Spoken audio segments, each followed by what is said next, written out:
Hey guys, Rexlent here. Welcome to another Crash Course video, this time for Cartethyia and Fleur. So I'll try to save as much time as possible and compress everything in the tooltip into this guide. So first things first, we're going to talk about Cartethia's form. During small card, your job is to create 3 swords and then do a plunge attack to absorb all the swords. And the swords can be created through different attacks. So the first sword I would call sword 1, 2, and 3. The first sword on the left, sword 1, can be created either using heavy attack or intro attack. So heavy attack. See, that's the first sword. So the first symbol is lit up. For the middle sword, you just do her 4th basic combo, the end of her combo. 1, 2, 3, 4. So that's the middle sword. And for the right sword, all you need to do is her resonance skill. There we go. So now we have 3 swords.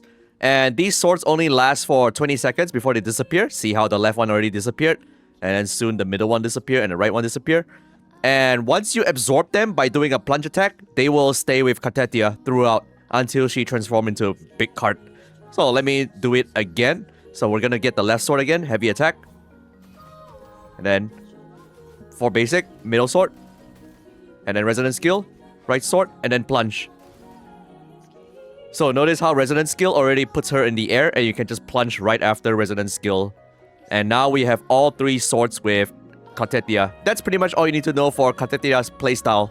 As for what the swords do, they will buff Fleur once she transforms. You don't really have to memorize what they do because you're gonna get all 3 anyway. But the short of it is that the first sword will allow Fleur to record the enemy with the highest Aero Erosion stack and then spread to the rest of them via her attacks. And then for the second sword, it'll amplify Aero Erosion by 50% and the tick will go down to 1.5 seconds. And for the third sword, Fleur's basic 4 can freeze the enemy.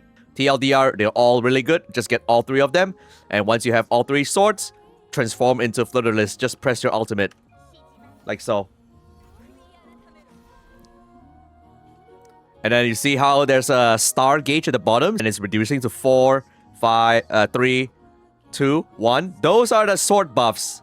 And even if they run out, you will still remain in Fleur's form anyway. So don't have to worry about that. I'll just talk about a combo first. So in big cart form, she has a couple of attacks. 5 basic attack, ground basic. 1, 2, 3, 4, 5. Like that. And then her jump is also a combo itself. You press jump and then she goes into air combo. Jump and then air combo. And for her heavy attack, it's 2 parts. Press and hold basic and tap basic. Like that. Press and hold basic, tap basic. And then lastly, it's her resonance skill. Resonance skill is also 2 parts to it. Like this. And then you press it again. And she'll plunge. Now notice how doing all those actions will increase the top gauge. And once it's full, you can use her ultimate. Like so.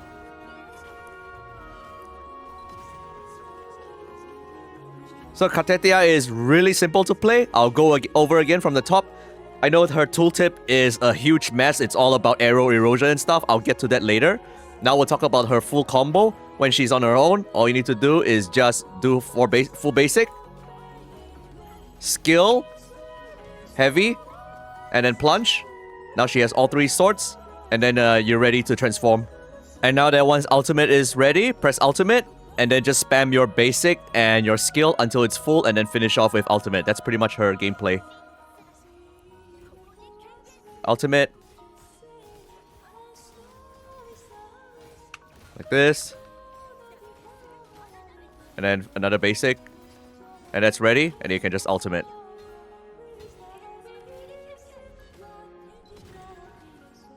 There we go. That's how you play Cartethyia. Very, very simple. Also, during her ultimate, you don't have to worry about using her big ultimate before the 12 seconds buff is up. It's fine because it doesn't affect the output damage of that ultimate. So just do your combo, like so. And then look, if I switch back to small cart, she retains the buff. She will pause the sword buff of her big form. So this can play into quick swapping a lot. See how it's stopped at 1 star, and then if I switch her back, it continues counting down, like so. And then once it's full, do your ultimate. Now, I mentioned that you just spam basic and skill on her ultimate until the bar is full and then you finish off with the big ultimate. There is a stronger and faster way to do this instead. So once you transform, First thing you do is 5 basic combo. 1, 2, 3, 4, 5. Right after that, press skill once for her to go in the air. And then continue the air combo. And then finish off with skill again, where she plunges. And then you do 5 basic combo again. Like that. And then you finish with ultimate. Now I'll just TLDR the technical part for you regarding Aero Erosion. You just need to know that Aero Erosion is applied from Cartethia's last hit basic combo on the ground. Like so, 1 stack. 2 stacks from her resonance skill. And then another 2 stacks from her intro skill. So those are her sources of Aero Erosion. And when she transforms into Fleur Big Cart, her combos will consume 1 stack of erosion each time, like that. See how it's 2 now? And then even resonance skill also consumes it. And ultimate will also consume all of the remaining stacks.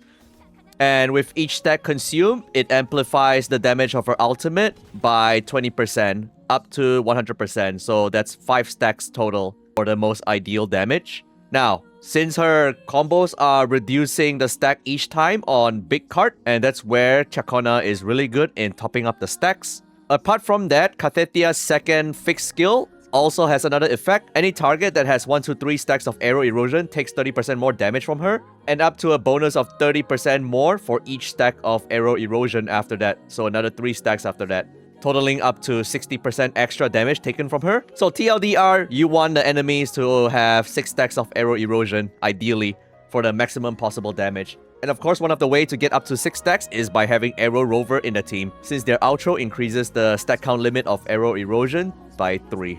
So for Cartethia's intro rotation is really simple.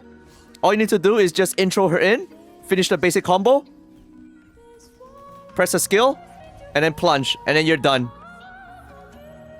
Couple of cool things about the Big C is that she can walk on water in this form. Like so. Where she'll consume her stamina. And also, if you toggle her walk like this, she can walk on air after ledges. Like that. So, something pretty cool. Also consume stamina on the way. And if you use gadgets, she will revert to her normal form. So if I use grapple like this, she'll go back to the small C. Alright, for weapon, signature is obviously the best. If you don't have that, or you couldn't get that, then Camellia's is second best. After that, it's the rest. You're kinda cooked. For Echo, is very straightforward. Cartethyia scales off HP on all her attacks. So we will go with the 4-4-1-1-1 configuration. Double crit, crit damage, and crit rate main stat. If you don't have her signature weapon and you're using a crit rate main stat weapon, then you can go for double crit damage instead.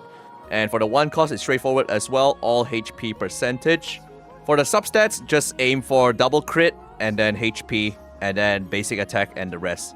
And also lastly, it's the new arrow set, guys. Don't confuse it with the other new arrow set. This one is Windward Pilgrimage. Just note the symbol.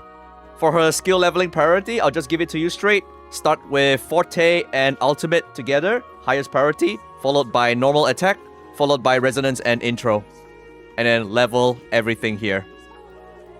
Another interesting thing in the inherent skill 1 is that Aero Rover will get additional 25 Forte gauge whenever they cast their ultimate.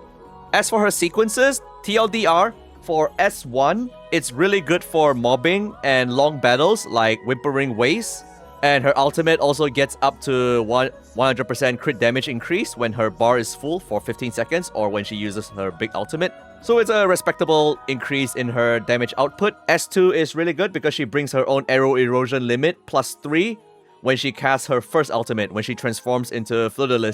So it'll have less reliance on Aero Rover. With Aero Rover, the stack can go all the way up to 9 stacks. As for S3, her basic attack 5, mid-air attack, and her heavy attack and resonance skill will now place 2 stacks of Aero Erosion on the targets. Remember how Fleur always consumes 1 Aero Erosion at the end of her combo and her skill? Now this one will help you with upkeeping the Aero Erosion for her total damage bonus when she does her ultimate. And also the damage of her ultimate is essentially doubled. S4 and S5 are really tiny, you can just read it on your own. S6 is also another massive boost.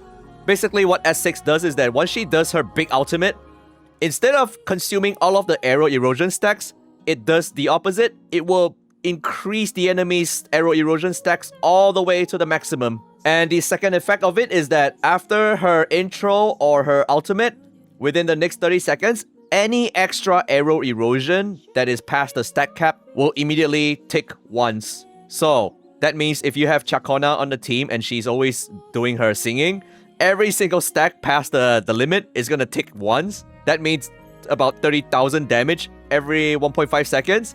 And lastly, the targets also take 40% more damage from Fleur. In summary, the ideal stopping point for her sequences is S0 followed by S2, S3, and then you jump to S6. Now, when it comes to pool priority, obviously you go for S0, R1 first, and then followed by 2, 3, 6.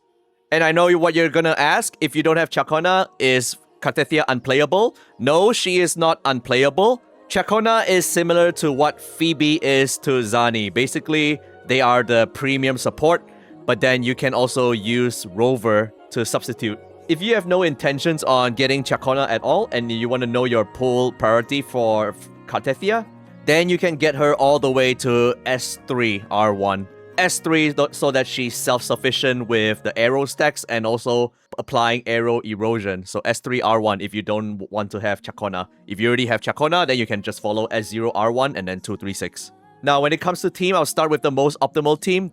Obviously, it's Aero Rover, Chakona, and Cartethyia. Due to the way their outro works and complements each other, Aero Rover and Cartethyia will both use the newest arrow set, Windward Pilgrimage, and Chakona will be using Gust of Welkin, the first new set for Aero. Now, what if you don't have Chakona? Then you can settle for the usual healer opener, Shorekeeper, followed by Aero Rover, followed by Cartethyia. Shorekeeper will be using the healing set as usual. And if you don't have Shorekeeper, then you can settle for this team, which is Aero Rover, Sanhua, and then Cartethyia. This team you definitely can do since Aero Rover and Sanhua are free. Sanhua is really good in this team because not only she outros super fast, but she amplifies basic attack by 38%, and this will complement Cartethia's combos during her big form. So I'll show you the input rotation for this team, Rover, Chakona, and Cartethyia. Just follow the cheat sheet over here. Okay, Rover, get ready to use skill to go up. Skill.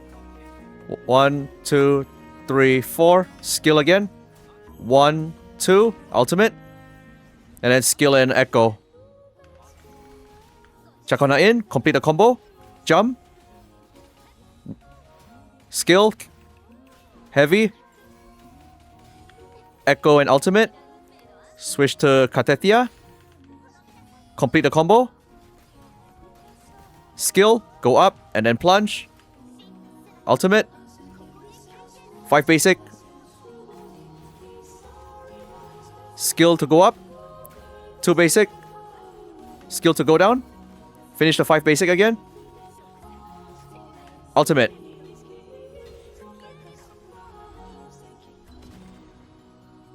There we go. That's an example rotation for this team. And here's for the Sanhua rotation example. It's mostly the same. Go up, 2 hits. Go down, 1 hit. Go up again, 2 hits. Ultimate. Skill, Sanhua in.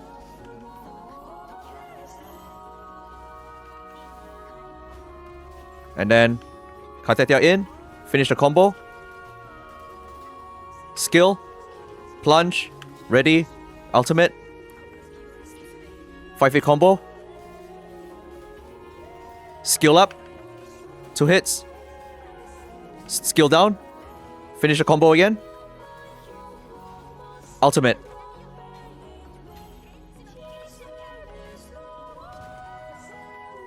Like that. But yeah, that concludes the crash course for Cartethyia. Hope this guide has been helpful to you. Let me know what you think. You can also refer to the in-game build guide for more information. It's also pretty reliable. I'll see you guys in the next video. Consider leaving a like and subscribe to the channel. Bye bye.